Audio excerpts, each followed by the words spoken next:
The world has stopped, and I must listen. For the first time, I'm seeing the fruits of my labor. What's left is a daisy at bloom. A cup of chamomile, 2 squeezes of honey, and a splash of oat milk to keep the lonely from hunger. It is for the times I call upon my ancestors. I ask to give me comunidad y yo ganas. And it is only the things that I can hold with me, in front of me, that I can trust to be the same tomorrow.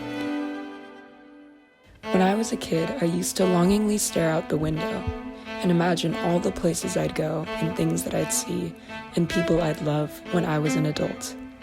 We'd cross bridges and fields upon fields of grass, and I'd wonder who gets to own the land, that slice of earth and sky, and thus put their life in it. On most days, I lay in my bed. She's the only thing keeping me from hitting the ground each time I evolve into lethargy personified.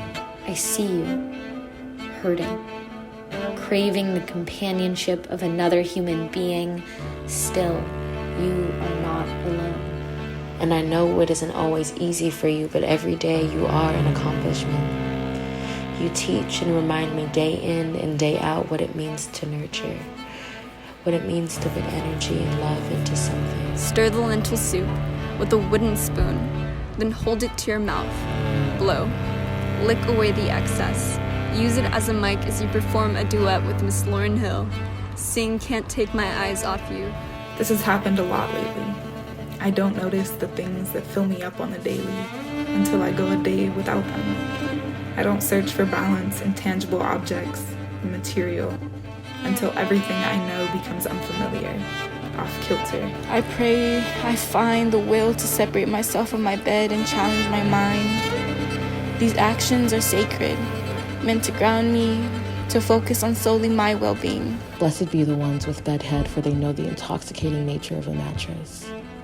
The tenderness given back to our bodies when the day may have not been so kind. She never seems to miss coming back to me. She looks at me so strangely, sometimes with contentment and... Maybe I'm just as exploitative as a landlord.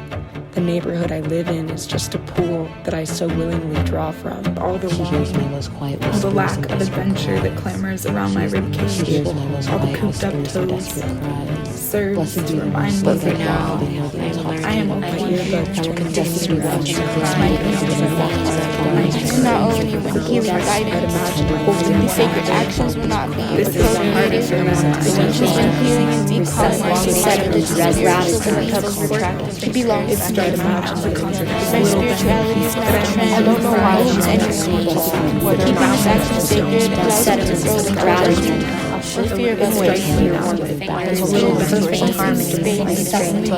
I rise and fall of each new moon.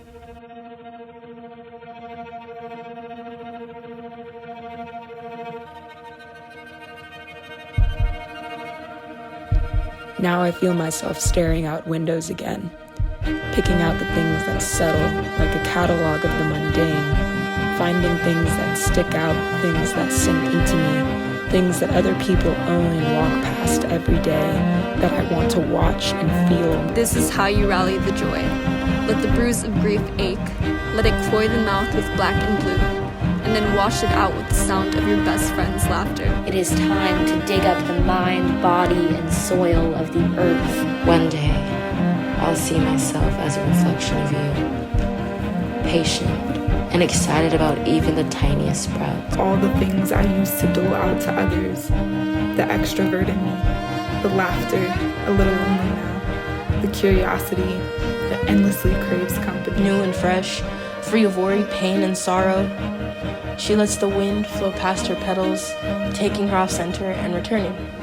May you walk gently through the world and know its beauty all the days of your life. With Zoom parties and wine-stained teeth, with daydreaming of a kinder world, with pictures of your 3-month-old nephew and selfies you call self-portraits. Parking on the right side of a one-way street, the sound of bare feet on hardwood floors, light shining out from under a closed door, and other things of that nature. While some might see quarantine as bleak, as a morose version of the oyster that is a young person's world, I have no other choice but to see it as traveling back to my childhood, now that I'm grown and hold my own slice of life. when windows were my world, and all I owned was a dream of being surrounded by nothing but interesting things.